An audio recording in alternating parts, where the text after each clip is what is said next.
안녕하십니까? 하나님께서 오늘 또 이 우리의 장막에 성령의 구름을 덮어주시기를 간절히 기원합니다.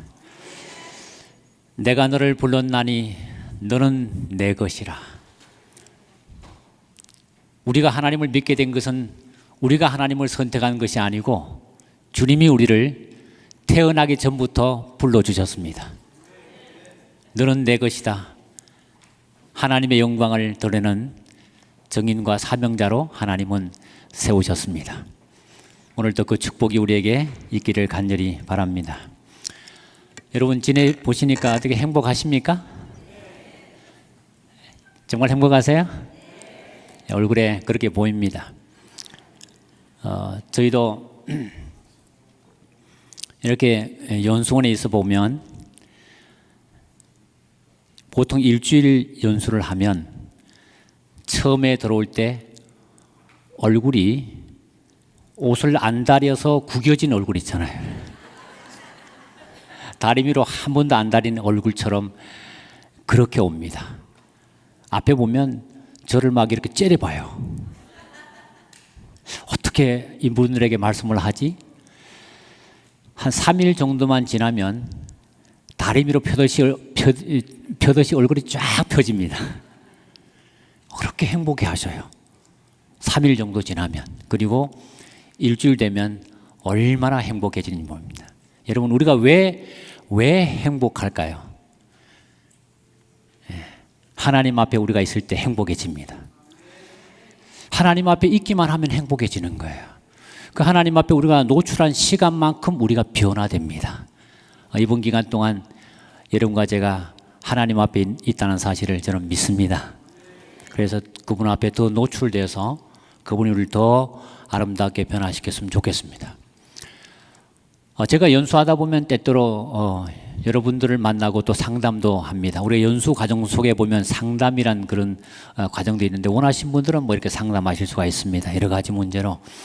근데 한 분이 제게 들어오셔서 이렇게 말씀합니다. 목사님, 제가 3년 만에 다시 왔는데 그분이 교사예요. 부인도 교사고.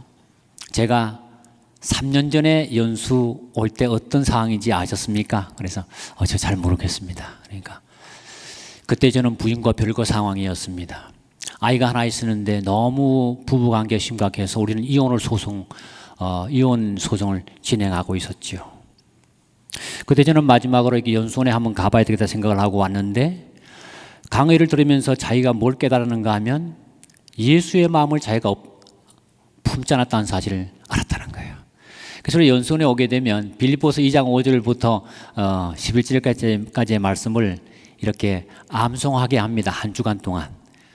너희 안에 이 마음을 품으라. 곧 그리스도 예수의 마음이니 그는 근본 하나님의 본체시나 하나님과 동등됨을 취할 것으로 여기지 아니하시고 오히려 자기를 비워 종의 형체를 가져 사람들과 같이 되셨고 사람의 모양으로 나타나셨음에 자기를 낮추시고 죽기까지 복종했으니 곧 십자가에 죽으심이라. 그 말씀을 쭉 이렇게 암송하면서 자기가 보니까 예수의 마음 없이 살았다는 사실을 알게 된 거예요. 그래서 그분이 기도실에 가서 이 빌립보 2장 5절의 말씀을 이렇게 읽으면서 가만히 기도하면서 생각해 보니까 부인과 자기와의 과실 속에 자기 과가 더 큰 겁니다. 주말마다 자기가 원하는 취미 생활을 하고 좀 가정 중심적이지 않은 그런 삶을 살면서 조금 컴플레인하는 부인에게 자기가 너 그렇게 대하지 못한 것이 자기가 과로 말하면 10 중에서 한 7, 8 정도 이상 넘는다는 사실을 알고 이분이 거기서 성경을 끌어안고 울었어요. 하나님, 내가 예수의 마음을 품게 해주세요. 내게 예수의 마음이 없습니다. 막 이분이 울면서 막 구루하듯이 일주일 내내 그렇게 시간을 보냈었어요. 그렇게 하시고 그분이 연수를 마치고 집으로 돌아간 다음에 내가 저 부인을 만나면 정말 예수의 마음으로 그렇게 돼야 되겠구나 생각을 하고 부인을 만나서 설득을 해보지만 부인은 안 믿어주는 겁니다. 마음이 돌아서지 않아요. 그동안 너무 많은 일들이 있었기 때문에.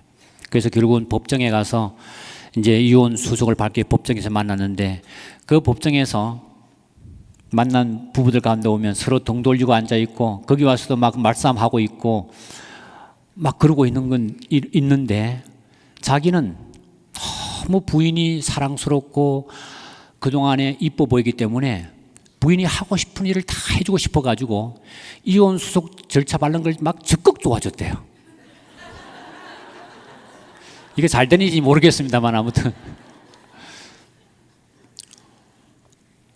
그렇게 해서 결국은 이제 그 이혼 조정 기간이 있는데 그 조정 기간 동안에 한 사람이 그 조정 기간을 지나서도 또 내면 그 이혼 이제 가는 거죠. 그런데 그 기간 동안에 지난 다음에 부인이 안 내더래요. 그리고 3년이 흘렀는데 아이가 하나 있는데 아이가 셋이 돼서 연수원에 왔어요. 그동안 아이를 하나 놓고 아이를 배에 넣고 그렇게 부인이 와서 부인이 반주를 하면서 그렇게 행복해하는 거예요. 한 사람이 예수님의 마음을 정말 품을 때 깨어진 가정이 회복되지 않습니까? 오늘 이곳에 오신 여러분과 제가 예수님의 마음을 정말 품고 돌아간다면 우리 가정과 우리의 교회가 행복해지지 않겠습니까? 그 은혜가 있으면 좋겠습니다. 오늘은 제가 그리스도의 선교의 방법 가운데 교회 안에 또 영적 동력자에 대한 말씀을 드리고 내일은 교회 밖의 영적 동력자에 대해서 또 말씀을 드리고자 합니다. 여러분 들어오실 때 이렇게 팜플렛을 받으셨나요? 이것은 제 강의할 때만 가지고 오시면 됩니다. 그래서 이것은 제가 실습을 실제적으로 좀 할 수 있도록 하기 위해서 실습할 수 있는 그것만 좀 넣었는데요. 오늘 하면서 좀 이것을 좀 한번 사용해 보고자 그렇게 합니다. 혹시 안 받으신 분은 뒤에 말씀하시면 손을 들어 보시겠습니까? 안 받으신 분 있으면 안 받으신 분이 있나요? 이분들에게 조금 갖다 드리시면 손을 들고 계십시오. 갖다 드릴 겁니다. 전도의 정의를 스펄전 목사는 이렇게 말했습니다. 거지가 다른 거지에게 먹을 빵이 어디 있는지 가르쳐 주는 것이다.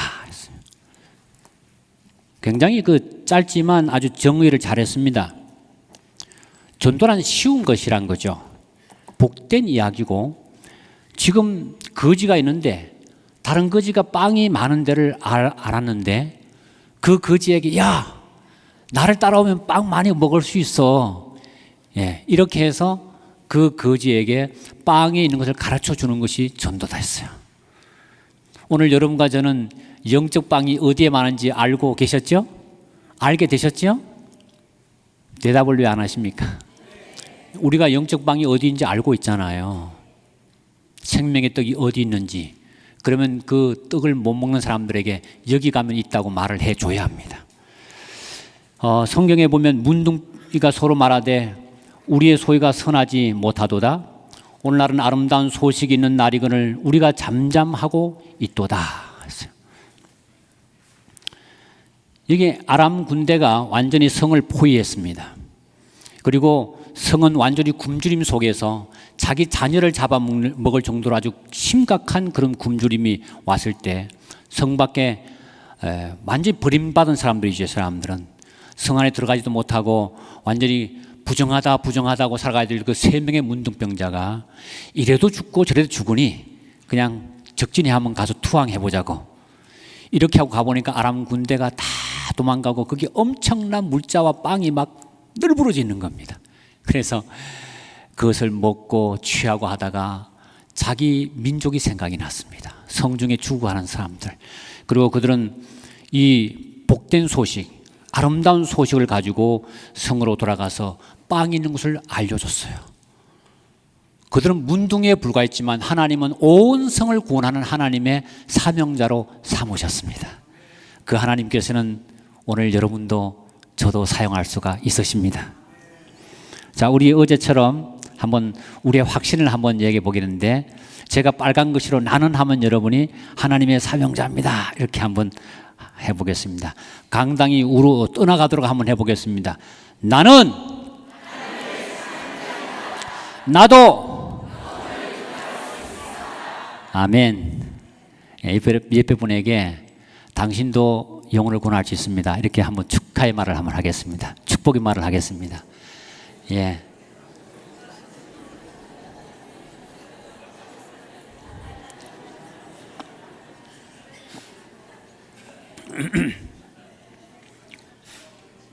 하나님은 때때로 생각지 않은 사람들을 통해서 일하실 때가 참 많이 있습니다.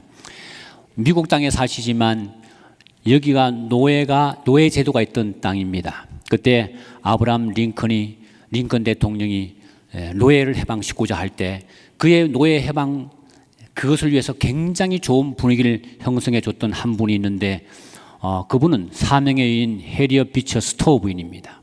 1863년 1월 1일 아브라함 링컨은 노예 해방 선언문을 발표하는데 남북 전쟁을 통해서 아브라함 링컨 대통령이 노예 해방을 하도록 돕는 일에 결정적인 영향을 끼친 여인은 스토어 부인입니다. 이 부인은 어느 날 자기가 데리고 있던 아이 하나가 죽었어요. 얼마나 슬픕니까? 그 너무나 슬픔 속에서 우울증에 걸렸습니다. 막 자살하고 싶은 거예요. 왜 내 아이를? 그러면서 어느 날 이 여인은 그 고통 속에 사명을 발견합니다.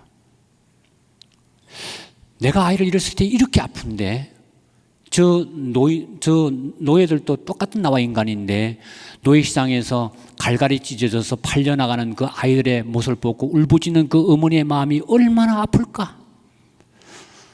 그래서 이 여인은 패를 들고 글을 쓰기 시작하는 겁니다. 그래서 톰 아저씨의 이야기를 쓰는데 그 이야기에 절절히 구구절절마다 눈물방울로 떡 적셔지면서 이것을 썼습니다.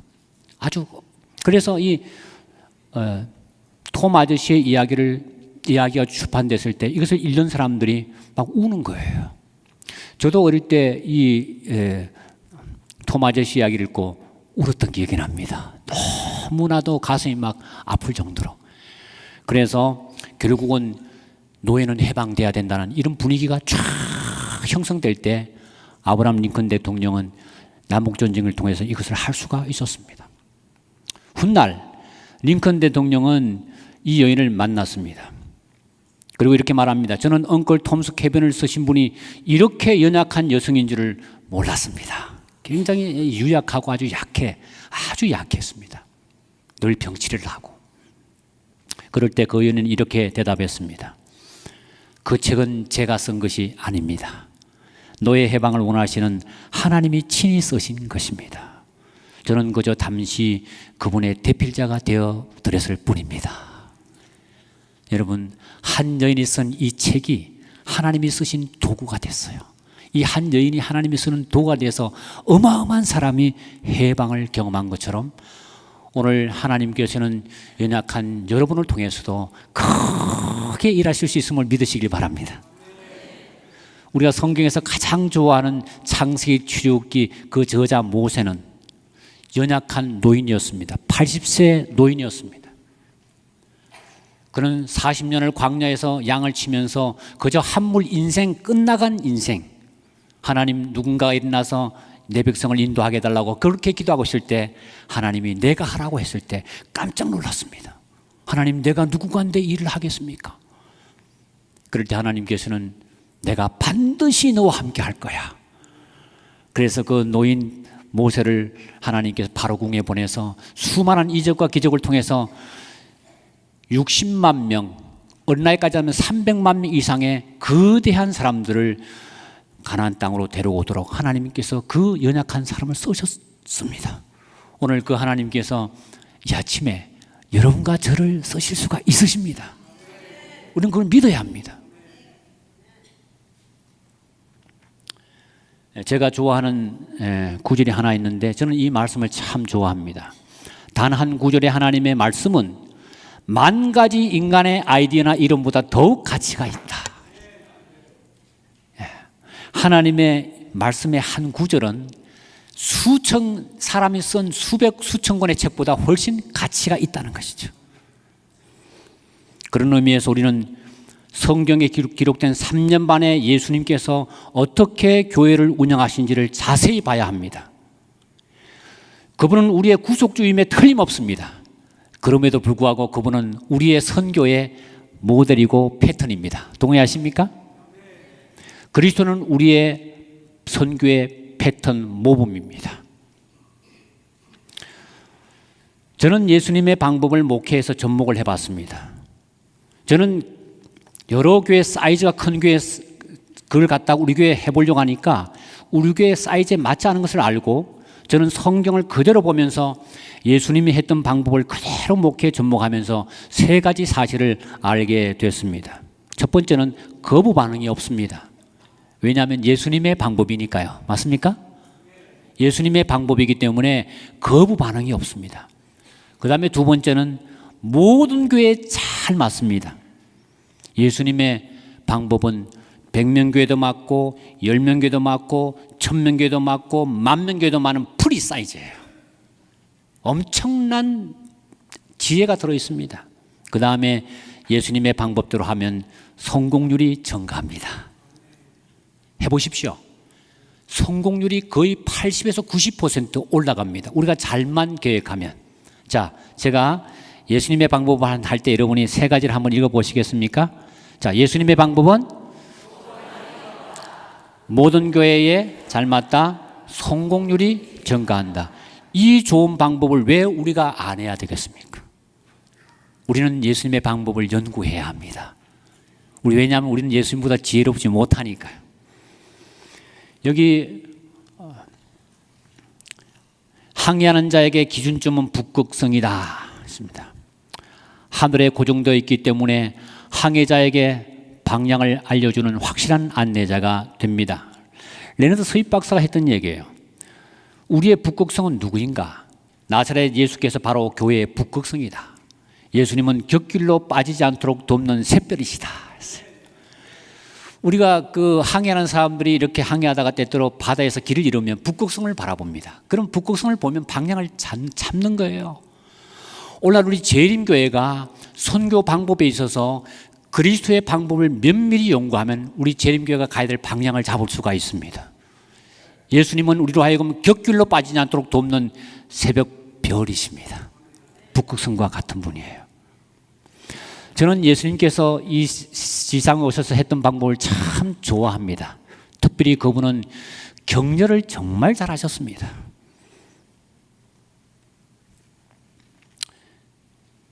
여기 보면 사람을 말로 세우는데 아주 탁월한 전문가셨어요. 안드레가 자기 형제 시몬을 찾아 말하되, 우리 이 말씀은 같이 읽어봅시다. 오늘 본문의 말씀과 같으니까 시작. 안드레가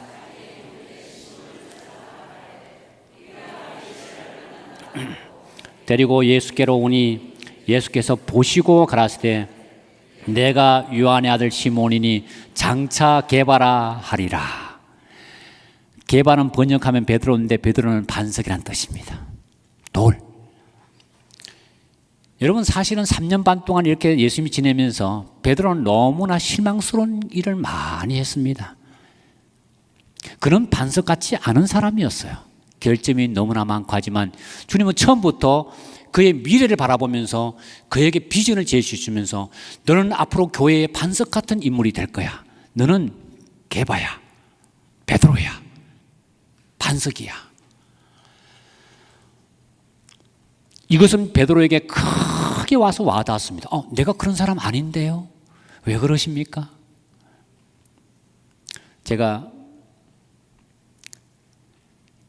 예수님께서 하신 이 방법대로 저도 참 교인들을 그렇게 하기를 참 좋아합니다. 제가 한 번은 한 교회를 갔는데 이분은 집사님도 아니에요. 남자분인데. 근데 굉장히 인품이 좋으셔요. 그리고 아주 인텔리전합니다. 그래서 제가 그분에게 당신은 앞으로 큰 일을 할 수 있는 사람입니다. 그래서 그분이 무슨 소리입니까? 그래서 그분에게 제가 전도자를 다 드렸어요. 성경 티칭법, 상담법, 사람들을 어떻게 대하는지 다 드리고 그분이 전도하기 시작하는데 그분이 회사를 하나 가지고 있었는데 청년들을 자기 회사에 채용하면서 성경을 가르치고 상담하면서요. 그분이 한 해에 10명씩 인도하시는 거예요. 제가 청년부가 2명밖에 없었는데 2년 안에 청년부가 거의 18명으로 늘어났습니다. 지금도 그분은 하나님께 쓰임받고 있어요. 제가 어떤 한 교회에 갔는데 그분은 도로가 회장이신데 이분이 학력이 높질 않아요. 초등학문 정도 했던 분입니다. 그런데 그분이 교인들에게 신망도 있으시고 사람이 스킬이 크고 리더십이 있어 보여요. 그래서 제가 이렇게 했습니다. 집사님은 앞으로 큰 리더가 될 겁니다. 이분이 목사님 무슨 말씀이세요? 저는 그저 부엌대기예요. 그래요. 근데 이분에게 제자 훈련하고 그분에게 어떻게 하는 방법들을 가르쳐 주고 쭉 하면서 이분이 1년, 2년 지나면서요. 나중에 이분이 점점 리더십이 나오기 시작해서 합회 여성 선교회장을 하신, 2회기 3개 해가지고 합회 전체 선교를 이끌면서 지금은요 국내 해외에 다니면서요 하나님의 전도를 복음을 전하고 있습니다.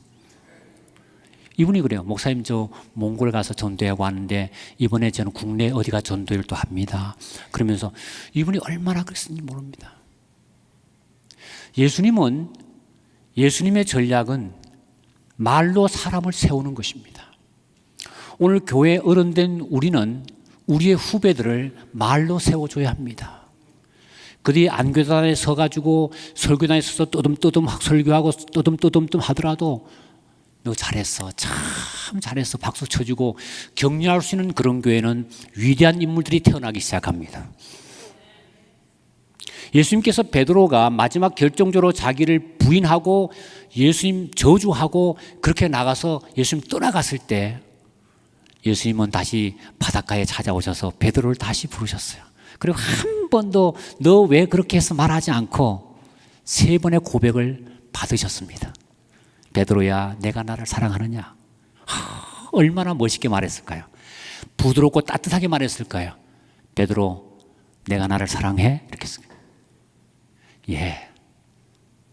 다시 한번 묻겠는데 내가 나를 정말 사랑하니? 예. 한 번만 더 묻겠다. 3번 부인했기 때문에 그렇습니다. 실추된 그의 명예를 회복시켜주기 위해서 예수님께서는 다시 말로 그를 세우는데 내가 나를 사랑하느냐? 네, 사랑합니다. 그럼 내가 너에게 부탁하는데 내 양을 좀 너에게 부탁한다.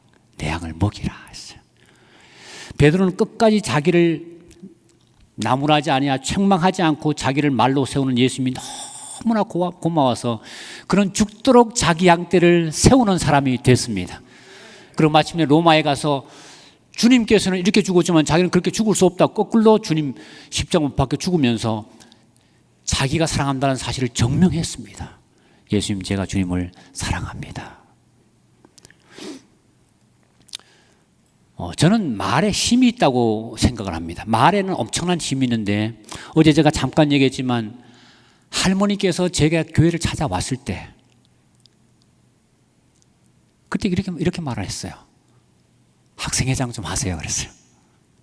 그래서 사실은 제가 교회에 나갈 때 고민이 하나 있었는데 그때 저는 신의 존재에 대한 궁금함을 가지고 있었어요.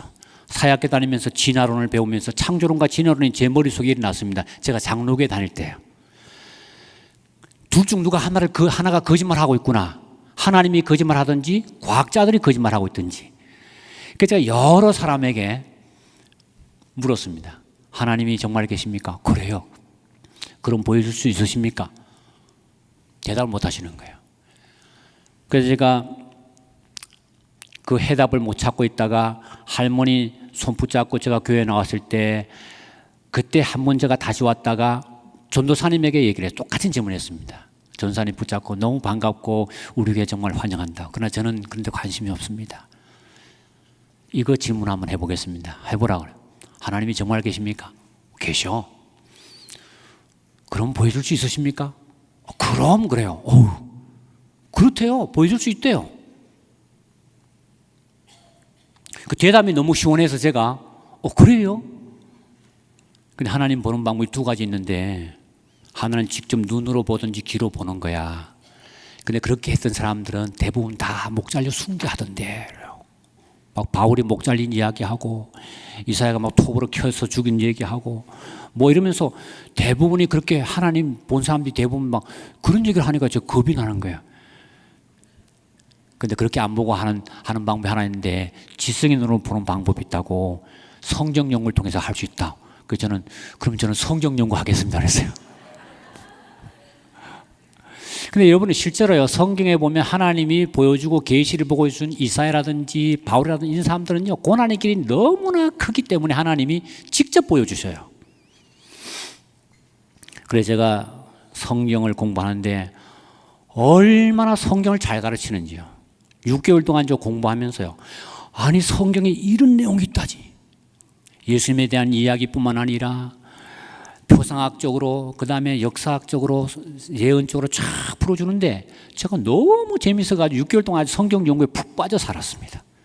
그리고 마침내 제 마음속에 생긴 한 가지 확신은, 아, 하나님은 계시구나, 이거였어요. 제가 그 다니엘서 2장에 지극히 높은 자가 인생 나라를 다스린다는 느부갓네살 왕의 그 깨달음이 제게 와서 지극히 높으신 하나님이 이 인생 나라를 다스리고 있다는 사실을 제가 그때 깨닫고, 제가 하나님 새벽기도 가서 하나님께 울었어요. 거의 제가 한 시간 반 동안 우는데, 하나님이 그냥 이렇게 여기 계시다는 게 막 그냥 필링이 되는 거예요. 하나님이 계셨구나. 그래서 전사님이 나와서 왜 우십니까? 집에서 쫓겨났습니까? 매 맞았습니까? 아닙니다. 왜 우십니까? 하나님이 계신 게 확실해서 너무나 좋아서 울었습니다. 그래서 제가 바닥에 보니까 눈물이 흥건한 거예요. 그게 제가 만난 예수님의 첫사랑입니다. 그 이후로 하나님은 저의 마음속에 억누를 수 없는 복음 전도의 욕구를 주셨어요. 이것을 모르는 친구들 보니까 너무 불쌍해가지고 막 견딜 수 없어가지고, 제가 고등학교 1학년인데 그 사춘기 친구들 찾아다니면서 설득을 합니다. 야, 너도 이거 들어야 돼. 이렇게 하니까 친구들이 뭔 얘기인가 듣다가 성경 얘기니까 나중에 설설설 피하다가 제가 나타나면 이래요. 야, 목사님 온다 그래. 도망을 갑니다. 그때부터 제가 목사였습니다. 그래서 제가 그 친구들을 데리고 15명, 20명 정도 되는 친구들 데리고 교회에 와서 제가 학생회장을 했습니다. 할머니 말씀대로. 할머니 처음 올 때 학생회장 하셔야 할 때 학생회장이 됐어요. 근데 뛰어넘어서 제가 목사가 됐잖아요. 말이라고 하는 것은 굉장히 중요한 겁니다. 제가 어느 날 라디오 방송을 듣는데 최유라 씨가 진행하는 지금은 라디오 시대라는 그 말 속에 이런 말이 나오는데, 여러분 언어의 정말 힘을 경험하신 분은 말씀해 주십시오, 이렇게 했는데, 그때 한 분이 전화 와서 우리 남편이 주말마다 너무나 낚시나 다니고 가정을 안 돌아보고 해서 제가 너무 화가 나서 그렇게 하고, 이제 고기 잡아와서 회를 보통 처먹는다잖아요. 회를 해먹고, 그죠? 회 해먹고 뭐 매운탕 해먹고, 그래서 화가 나서 횟집이나 해라 이랬대요. 남편이 진짜 지금 횟집 하고 있대요.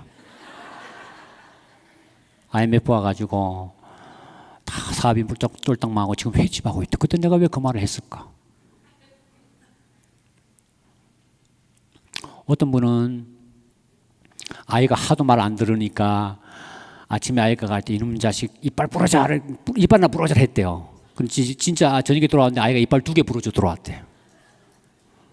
어떤 분은 또 전화 오기를, 우리 집에 새들어 사는 새댁이 너무나 사랑과 이쁨을 받아가지고 자기도 너무나도 부러웠대요. 자기는 너무나 건강하고 튼튼해가지고 막 돌볼 게 없을 정도로 건강한 거예요. 근데 그 새댁은 야리야리하고 아주, 그래서 남편 사랑 받기 때문에 어느 날 이렇게 생각했대요. 아이고, 나도 좀 아파봤으면, 남편 사랑 받았으면, 이렇게 했는데 그때부터 10년 동안 이유 없이 아프대요.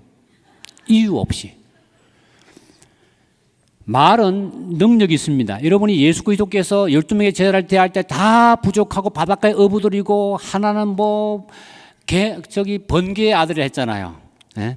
보아너게 얼마나 성격이 급하면 막 하고 막 할 번개의 아들입니까? 그러나 그들 하나하나를 만날 때마다 주님께서는 장차는 엄청난 세계를 움직이는 인물이 될 거야 한데 그대로 되었습니다. 예수님의 말은 맺히는 이슬이고 채수의 담비 같다고 했습니다. 예수님은 백부장을 만나서도 격려의 말을 아끼지 않았습니다. 이만한 믿음을 보지 못했도다. 여자가 향유를 부을 때 이렇게 말합니다. 저를 기념하십시오. 오늘 이 똑같은 의미 속에서 주님께서는 여러분에게 말씀합니다. 여러분도 하나님 앞에 쓰임받을 수 있는 위대한 인물이 될 수가 있습니다. 믿으십니까? 주님은 그걸 말하고 싶은 거예요. 베드로를 반석같이 만드신 주님은 여러분도 저도 그렇게 할 수 있습니다. 여기 이 그림을 보면 누가 이길 것 같습니까? 꼬마가 이기기는 대단히 힘들죠? 누르기만 하면 끝나잖아요. 그냥 누르기 한 판으로. 근데 성경에 보면 이 꼬마가 이긴 이야기가 나오는데 다윗이 골리앗을 이깁니다. 그런데 어떻게 이겼는가 하면 사울이 다윗에게 군복을 입히는데 익숙지 못하기 때문에 벗어 던집니다. 익숙지 못하다는 말을 2번이나 얘기하고 벗어 던졌어요. 그리고 다윗은 자기에게 익숙한 무기로 나아가는데 손에 막대기를 가지고 시내에서 매끄러운 돌 5을 골라서 자기 목자의 제구 그 주머니에 넣고 손에 물매를 가지고 나아갔습니다. 여러분, 우리가 하나님의 사업을 하려고 하면 남의 것이 아니라 나에게 잘 맞는 옷을 가지고 해야 됩니다. 맞습니까? 나에게 잘 맞는 무기, 하나님이 내게 주신 은사가 있어요. 은사. 저는 어제 영혼을 낳을 때 가슴으로 품고 낳으란 말을 했는데 하나님은 다 그렇게만 역사하는 것도 아니에요. 하나님은 초신자가 또 일할 수 있도록 길을 열어놓으셨어요. 아무것도 모르는 사람도.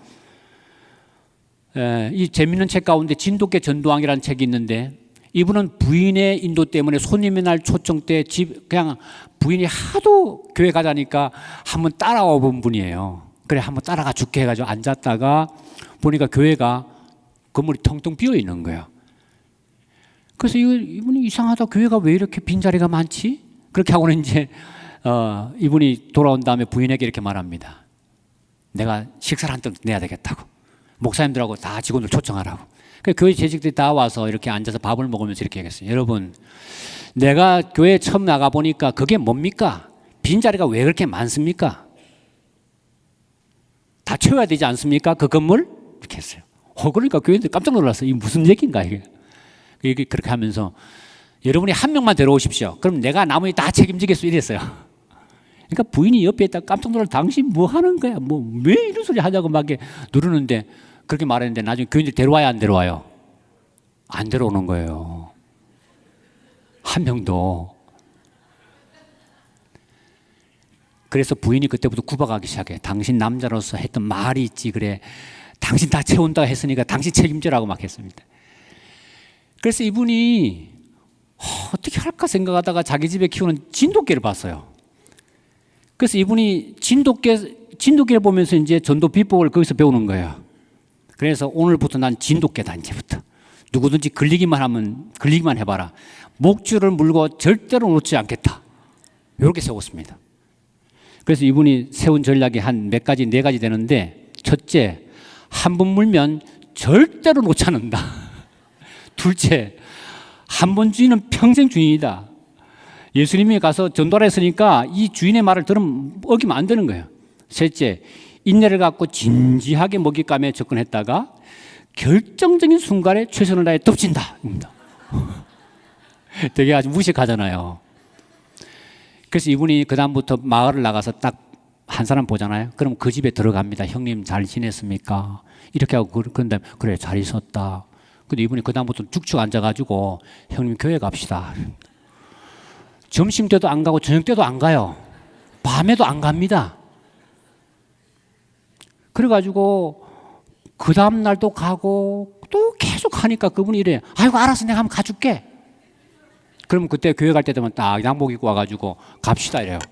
왜 그래? 이러면 지난번에 형님 간다 했잖아요. 그래가지고 이분이 그런 식으로 한 번 물면 절대로 포기하지 않은 방법을 해가지고 이분이 3개월 만에 171명을 데려고 옵니다. 1년 만에 750명을 데려왔어요. 저는 이렇게 하라면 못해요. 저는 성경을 잘 가르쳤으면 좋겠는데 이분은 이게 맞는 거예요. 그래서 이분이 유명한 전도 강사가 됐습니다. 그래서 미국에서부터 명예 박사를 받았어요. 명예 선교학 박사를. 예, 하나님께서는 우리에게 어떤 재능을 요구한 게, 어떤 많은 테크닉을 요구한 게 아니라 내가 가지고 있는 방법을 주님께 드리기를 원하십니다. 맞습니까? 자, 이 시간에 여러분이 받으신 팜플렛을 보게 되면 몇 페이지인가 하면 9페이지입니다. 9페이지에 보면 자기 영적 은사 파악하기가 있는데, 여기에 이 영적 은사 파악하기 보면 여러분이 잘 읽어보시면 1번부터 68번 문항까지 나와 있는데, 그것을 여러분이 전혀 아님 측정치를 가지고 읽고 측정치를 1, 2, 3, 4, 5에서 이렇게 체킹하신 다음에, 그 다음에 맨 뒤에 보면 그 11페이지 뒤에 12페이지에 보면 그게 합계하는 게 나옵니다.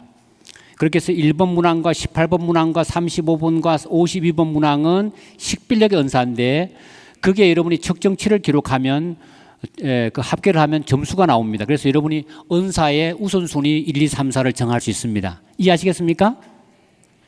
이것을 여러분이 오늘 한번 하셔서 내일 한번 가져와 보시기 바랍니다. 아니면 모레까지 괜찮아요. 자, 그 위에 여러분에게 가장 잘하는 분야는 무엇이고 무엇을 할 때 가장 행복을 느낍니까? 거기에 여러분이 말할 수 있는 시간을 2분씩 드릴 테니까 옆에 두 분에게 한번 자기 얘기를 해보시기 바랍니다. 자, 시작하십시오. 지금은 실습 시간입니다. 옆에 분에게 한번 얘기해 보십시오. 자기가 잘하는 분야가 무엇이고 뭘 할 때 가장 행복을 느끼는지. 예, 이 정도 할까요? 여러분이 이 은사 설문지를, 이거는 대충 해서 만든 건데요, 잘 되어 있는 겁니다. 그래서 여러분이 한번 해보시면 내일 모레 와서 다시 또 실습할 수 있도록 그렇게 어떻게 활용할지 소그룹에서 활용하는 방법을 말씀을 드리겠습니다. 한 번은 이런 얘기가 있습니다. 나는 추운 겨울날 눈 쌓인 길을 걸어가다가 혹독한 추위를 만나 거의 몸이 꽁꽁 얼어 죽을 뻔했던 한 사람의 이야기를 읽었는데, 추위로 살 기력을 거의 잃게 되었을 때 문득 눈 위에 쓰러져 죽어가는 한 나그네의 신음소리를 듣습니다. 죽어가는 사람의 찬 손발을 문지르고 일으켜 세워보려고 했으나 이렇게 세울 수가 없었습니다.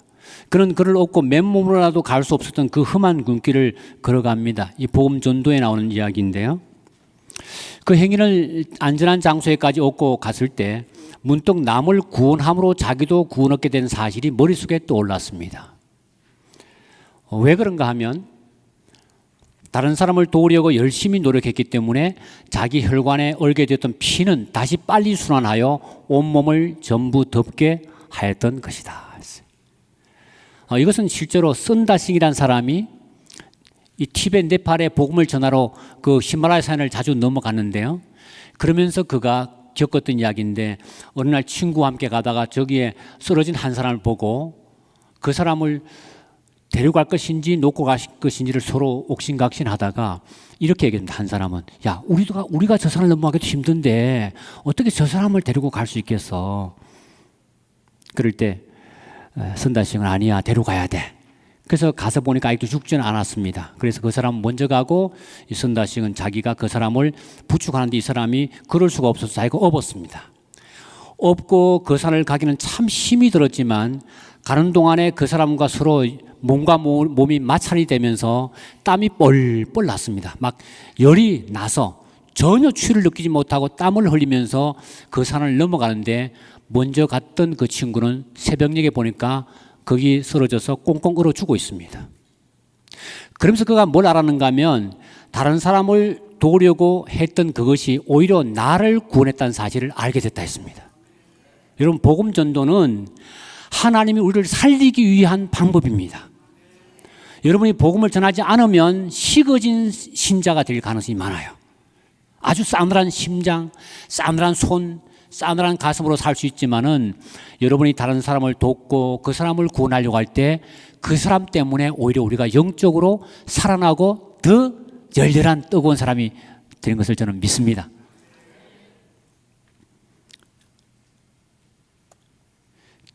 자, 이 말씀을 같이 읽어보겠습니다. 시작. 자기 자신의 영혼을 살아있도록 하는 것은 남을 위해 일하는데 달려있다. 여러분, 우리가 이제는요, 구원받은 다음에는 다른 사람을 위해 살아야 합니다. 맞습니까? 내 구원 염려하면 안 돼요. 내 구원 염려하면요, 내가 아직도 구원받지 못한 사람이에요. 그러나 이제는 우리는 예수님 은혜로 구원받았으니 이제는 다른 사람의 구원을 염려하고 살아야 합니다. 이제 이타적으로 살아야 된다고요. 제가 재밌는 그 그림을 하나 좀 보여주겠는데, 우리는 서로 이해가 필요한 사람들입니다. 교회 안에서 어떻게 서로 우리가 이해하고 살아야 되겠습니까?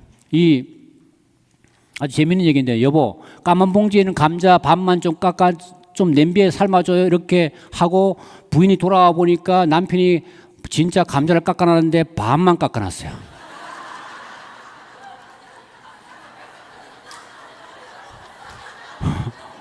굉장히 충실하죠.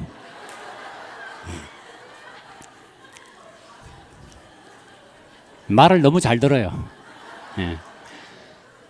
그 다음에 또 바깥에 나가서 있다가, 여보, 배추 반으로 잘라서 좀 절여놔 줘야 하니까 정말 반으로 잘라놨습니다. 이렇게.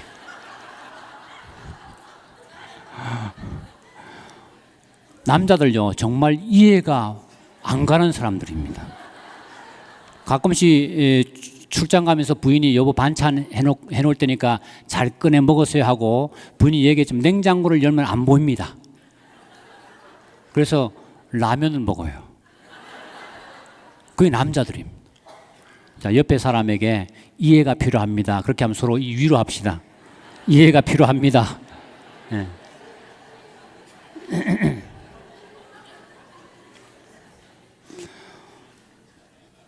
우리가 어떻게 이렇게 서로 다른 사람들이 교회 안에서 어떻게 우리가 하나님의 사업을 할 수 있을 것인가? 일단은 어떻게란 질문을 놓고 우리는 이렇게 해야 합니다. 영적 동력자를 반드시 찾아야 합니다. 한번 따라해 볼까요? 영적 동력자를 찾으라. 이것은 예수님의 방법입니다. 예수님께서는 절대로 혼자서 신앙하는 것을 권장하지 않습니다. 혼자 가방 메고 교회 갔다가 예배드리고 혼자 오고 이렇게 30년 동안 신앙해도 변화가 없어요. 그렇게 신앙하면 안 됩니다. 그건 대단히 이기적인 신앙이에요. 이제는 함께 더불어 함께 해야 됩니다. 왜냐하면 우리는 하늘 한 가족이 됐기 때문에 그렇습니다.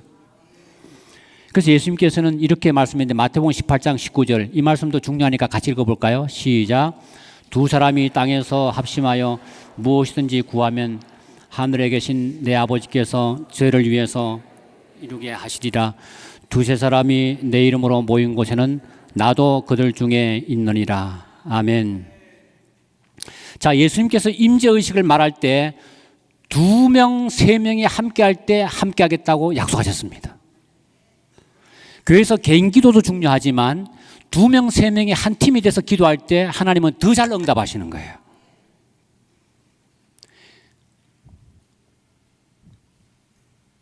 이 방법을 가지고 우리는 이제 한 전략을 짜낼 필요가 있습니다. 이것은 예수님께서 이 방법을 가지고 그렇게 하셔서 성공하셨으니까요. 제가 교회에서 제자훈련반을 하다가 절망의 상태에 빠진 적이 있어요. 아무리 해도 안 되는 거예요. 왜 안 될까? 제가 이걸 깨달았어요. 혼자서 시키면 안 되겠구나. 그래서 모든 사람을 2명, 3명으로 팀을 만든 다음에 성경 교수도 서로 하게 하고 기도도 서로 하게 하고 마침내 방문도 서로 하게 하니까 다 잘하는 거예요. 다. 그래서 저는 예수님의 말씀이야말로 정말 너무나 엄청난 방법이구나. 솔로몬도 이 얘기를 하고 있는데요. 두 사람이 함께 누우면 따뜻하지만 한 사람이면 어찌 따뜻하랴. 한 사람이면 패하겠거니와 두 사람이 맞설 수 있나니 세 겹줄은 쉽게 끊어지지 아니하느니라. 혹시 저희가 넘어지면 하나가 그 동을 붙들어 일으키지만 홀로 있어 넘어지고 붙들어 일으킬 자가 없는 자에게는 화가 있도다 했습니다. 혼자 신앙하시는 분들은요, 화가 임할 수 있습니다. 여러분이 들판에 막 양들이 뛰어다닐 때에 일이나 사자가 어느 것을 타겟팅하는가 하면 뒤에 혼자 떨어진 그 양을 공격합니다. 맞습니까? 맞아요? 무리 속에 함께 있는 것은 공격하지 않고 혼자 있을 때 공격을 해요. 제가 신학교 시절에 상당히 어려운 때가 있었습니다. 왜냐하면 제가 가난하기도 했지만 제가 개신교 신학을 하지 않고 우리 재림교 신학을 오니까 돈을 대주기가 좀 어려웠던가 봐요. 뭐 그런 부분도 있긴 있지만 무엇보다 제가 좀 자존심이 허락하잖아요. 저는 다른 사람에게 돈 받고 사는 걸 참 싫어합니다. 제가 하나님 의지하고 그냥 사는 걸 좋아해요. 근데 제가 어느 날 너무 굶주렸어요. 막 근로 장학생으로서 야경도 하고 하다가 일주일 가까이 굶주렸다가 뭐 그런 여러 가지 이유가 있어가지고 2년 만에 저는 내가 이 길을 가는 게 아닌가 보다 하고 제가 보따리를 쌌습니다. 하나님, 제가 이건 제게 맞지 않아요. 그렇게 하고 제가 보따리를 싸고 제가 이제 삼육동을 빠져나와서 집으로 오려고 모든 걸 다 정리를 했습니다. 누구도 나를 도와주지 않는 거예요. 누구도. 제가 하나님께만 기도했지만. 그래서 제가 보따리를 쌌는데 어느 날 친구 하나가 있습니다. 근데 그 친구가 저게 자꾸 이래요. 야, 너 무슨 일이 있지? 없어. 그러니까 제가 굉장히 뭐 밝게 다녔으니까. 없어. 그러니까 아니 있어. 얘기해봐. 아니 없다고. 그래서 그 친구가 자꾸 해서 제가 마침 틀어놨어요. 야, 난 아니야. 나는 이게 목사길을 가는 게 아닌 것 같아. 그래가지고 제가 친구한테 얘기하니까 그 친구가 제게 이렇게 합니다. 무릎을 딱 꿇을 때만, 야, 한 가지만 부탁하는데 내 말 한마디만 들어줘라. 네 보따리를 풀어라. 풀어야 된다. 그럼 네가 훗날 정말 고마울 때가 있을 수도 있어. 그 친구가 얼마나 저를 간곡히 붙잡는지 제가 보따리를 풀었습니다. 여러분, 혼자 있어서 넘어졌을 때 일으킬 자가 없는 자는 정말 화가 있는 거예요. 그때 그 친구가 저를 붙잡아 줬기 때문에 저는 지금 이 자리에 있게 된 것입니다. 오늘 여러분이 힘들고 어려울 때 수술대에 올라가야 되는데 내가 지금 큰 심에 당했는데 말할 수 없는 고통 가운데는 나와 함께 울어주면서 기도해 줄 동력자가 필요하지 않습니까? 왜 혼자 그 무거운 짐을 지고 다니려고 하십니까? 교회 안에 성도들이 함께 2명, 3명이 팀이 돼서 철야기도도 하고 함께 금식하면서 그 문제를 위해서 기도한다면 하나님께서 응답해 주지 않겠습니까? 교회 안에 고통받고 있는데 그 사람을 위해서 하나도 기도해 주지 않는다면 그것이 어떻게 그리스도의 공동체라 할 수 있습니까?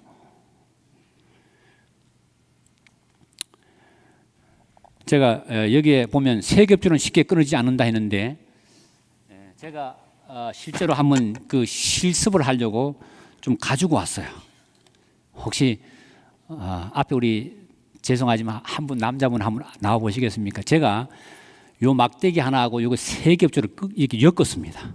한번 부르뜨려 보라고. 예.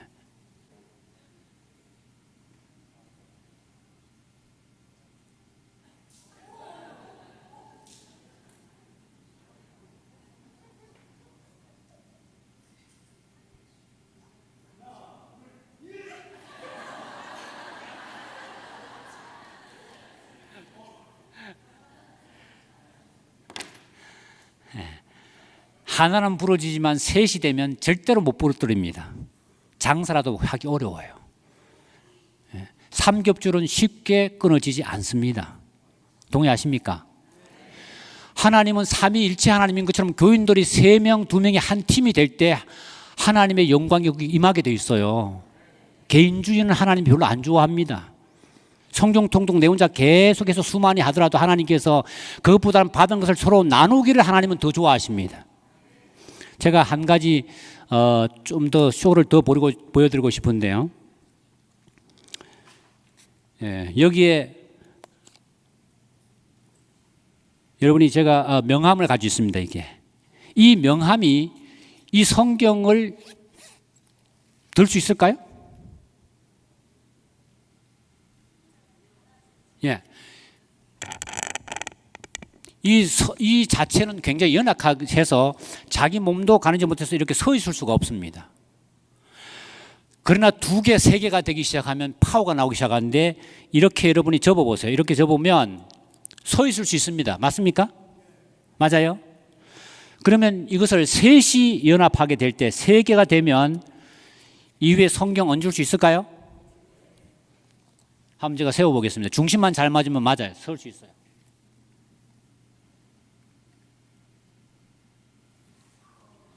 섰습니다. 이렇게.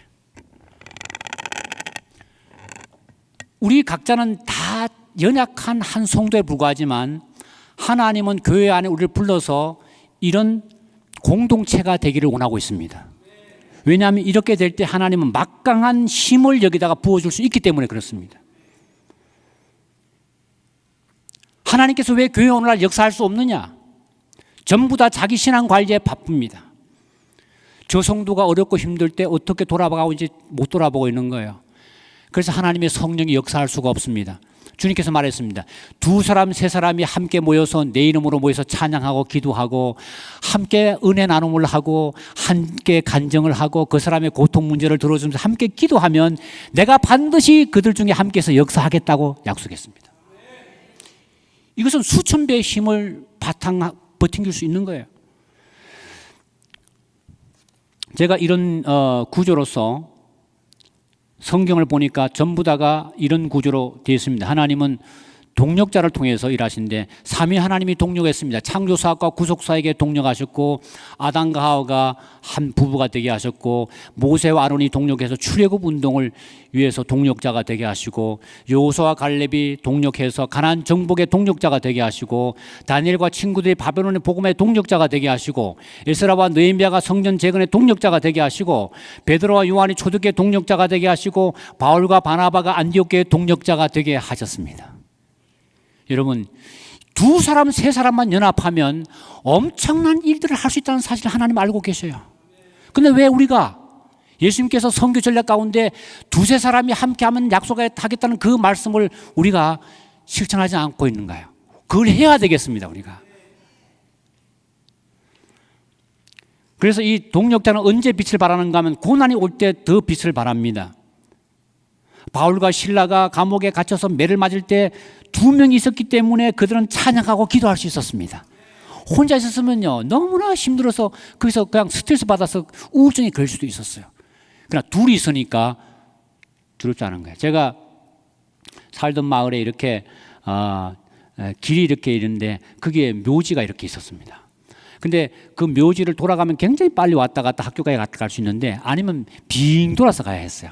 그래서 낮에는 그 묘지 옆을 다니는데 밤에 가끔씩 갈 때 있잖아요.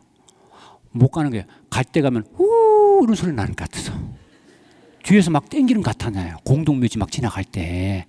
여러분도 그런 경험해 보셨습니까? 혼자 갈 때 막 가면 우 히 하는 것 같잖아요. 근데 한 명만 더 있으면 갈 수 있나요? 한 명만 더 있으면 사람이요 속된 말로 간이 부어버립니다. 무서울 게 없는 사람이 되는 거예요. 다니엘과 그 친구와 위기의 때에 이 동력자는 빛을 발합니다. 다 사형명령이 내렸을 때 그들은 돌아가서 하나냐, 미사엘, 아사랴와 함께 일을 구하고 하나님께 함께 기도하기를 시작했을 때 하나님은 그 기도를 듣고 다니엘 2장의 놀라운 예언을 이 동력자 그룹을 통해서 하나님께서 보여주셨습니다. 그런데 성경에 보면 혼자였다가 실패한 사람이 많은데 엘리야입니다. 엘리야는 갈멜산에 불이 내려오기도 하고 엄청난 사람이었지만 그는 자기 홀로 남았다고 했습니다. 그리고 오직 나만 남았거늘 드디어 저희가 내 생명을 취하려 합니다 하고 그는 40일 동안 도망갔는데 그 옆에는 동력자가 아무도 없었습니다. 여러분 만약 동력자가 있었으면 이렇게 할 거예요. 아니 엘리야 선생, 당신이 하늘에 불이 내려오게 한 사람인데 이렇게 나는 비겁한 사람인지 몰랐다고 자존심 때문에 못 도망갑니다. 네. 요나가 왜 그렇게 도망을 갑니까? 혼자서 도망을 가는 거예요. 혼자여서. 여러분 그래서 하나님께서는 혼자 열심히 교회 사업하는 거 물론 좋아하지만 그렇게 썩 좋아하진 않아요. 혼자 하는 거. 하나님은 교회 안에서도 우리가 함께 일하기를 원하십니다. 우리는 이 전략을 받아들여야 합니다. 저는 성경을 보면서 삼위일체는 교리가 아니고 삶이고 진리라는 사실을 알았어요. 삼위일체는 여러분 단순한 교리가 아닙니다. 삼위 하나님은 왜 동력하십니까? 우리처럼 연합해서 동력한 게 아니고 연합이 그분의 속성이기 때문에 동력하시는 거예요. 창조사에게도 동력하시고 구속사역도 동력하는데 무슨 도움이 필요한 게 아니에요. 그러나 하나님은 연합하는 걸 너무나 좋아하기 때문에 이게 천국의 법칙입니다. 만약 우리 교회 안에 이기주의와 개인주의가 판을 친다면 우리는 천국을 버리고 있는 것이죠. 우리는 모두가 다 나라는 사실을 버리고 우리라는 말을 사용할 수 있어야 합니다. 우리. 그래서 하나님께서는 사람의 독차라는 게 좋지 못하기 때문에 돕는 배필을 헬퍼를 지어주는데 혼자 좋지 못하니 돕는 동력자가 필요합니다. 여러분, 제가 여러분에게 묻고 싶은데 제가 손을 들기는 못하겠어요. 여러분은 동력자가 있으십니까? 여러분이 어려움 당했을 때 여러분과 함께 밤을 새워가면서 함께 기도할 동력자가 있으시냐고요. 나를 위해서 울어줄 수도 있고 나를 위해 금식하면서 함께 하나님께 나갈 수 있는 동력자가 있는 사람은 강력한 용사가 됩니다. 여기에 보면 재미있는 표현이 있는데 아담 자손의 계보가 이러한데 하나님이 사람을 창조하는데 하나님이 형상대로 지었을 때 남자 여자를 창조했고 그들에게 이름을 사람이라 일컬었다 했어요. 자, 제가 여러분에게 질문하겠습니다. 여러분은 사람입니까? 대답을 확실하게 하세요. 너무 황당한 질문이죠. 사람입니까? 사람은 여기 성경에 보니까 단수입니까? 복수입니까? 혼자예요? 두 명입니까? 예. He called them man 이렇게 했어요. 그 사람은 이미 복수형입니다. 그래서 중국 산자도 보면 이렇게 된 아담이고 이쪽은 하와예요. 저 막대에 빠져나가면 아담은 맹탕이 되는 거예요. 서 있을 수가 없습니다. 이렇게. 사람은 자기 얼굴에 묻은 바풀떼기 묻어도 상대방이 없으면 이걸 알아보지 못하는 거예요. 누가 와서 뒷공문을 쳐도 모릅니다. 한 사람이 있으면 봐줄 수 있는데. 그래서 하나님께서는 하나님의 형상은 결국은 함께 할 때만 된다는 사실을 여기 성경에 말하고 있습니다. 맞습니까? 하나님의 형상이에요. 우리는 이제 재림교회 안에서 엄밀하게 말하면 예수님께서 왜 2명, 3명이 한 팀이다라고 했는지에 대해서 좀 솔직히 우리가 생각하면서 우리는 이것을 이제 선교 전략으로 받아들일 필요가 있습니다. 미국 캘리포니아에 있는 레드우드 참나무, 이 나무는 수령이 2, 3천년쯤 되는데 높이가 100m, 둘레가 8m, 9m 되는데 저 밑에 선 사람들 보시오. 얼마나 나무가 큰지. 저렇게 된 나무가 넘어지지 않은 비결은 그 밑에는 뿌리들이 서로 잡아주고 있는 거예요. 그래서 우리 인체를 보게 되면 하나님 형상으로 창조됐기 때문에 보면 눈도 2개고 귀도 2개고 팔도 2개고 발도 2개고 입은 몇 개입니까? 하나입니다. 근데 입도 보면 위에 입과 아래 입이 마주쳐줘야 밥도 씹어 먹고 말도 해요. 이거 안 되면 턱 빠진 사람처럼 이럴 거야. 그래서 여러분 2개가 될 때에 단순히 2배 정도 밝아진 게 아니고요. 10배 이상 밝아져요. 두 눈이 되게 되면 모든 사물을 입체적으로 보게 해주고 눈이 2개일 때는 방향을 감지하게 해주고 팔이 2개일 때는 바로 그대로 방향을 잡아주고요. 편안히 걷고 무거운 것도 들어올립니다. 여러분. 예. 그래서 오늘날 우리가 눈 하나만 가지고 다닐 경우 많은 교회 거리 측정 안 되니까 오늘날도 교통사고가 엄청나게 많이 발생할 거예요. 그래서 하나님은 하나님 형상이 전부 다 연합해서 하도록 우리 인체를 그렇게 만들어 놓으셨습니다.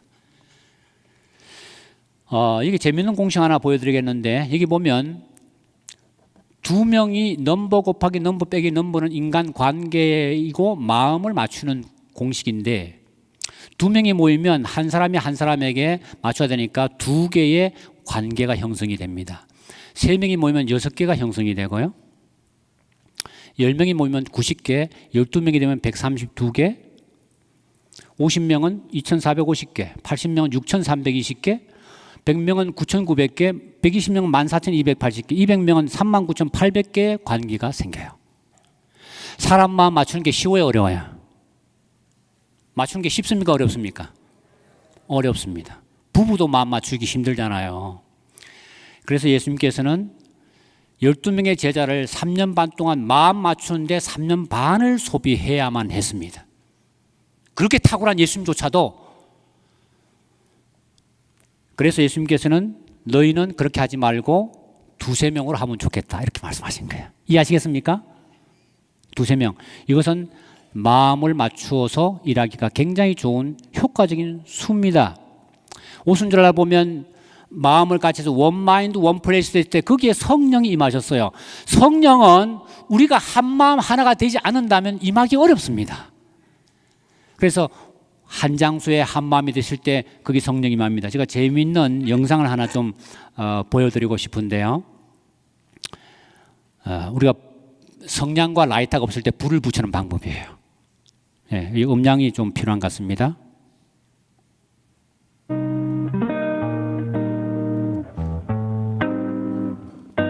예, 이제 냄비 뚜껑을 엎어가지고 이렇게 거기에 밑에다가 거리를 측정하면 불이 붙어요.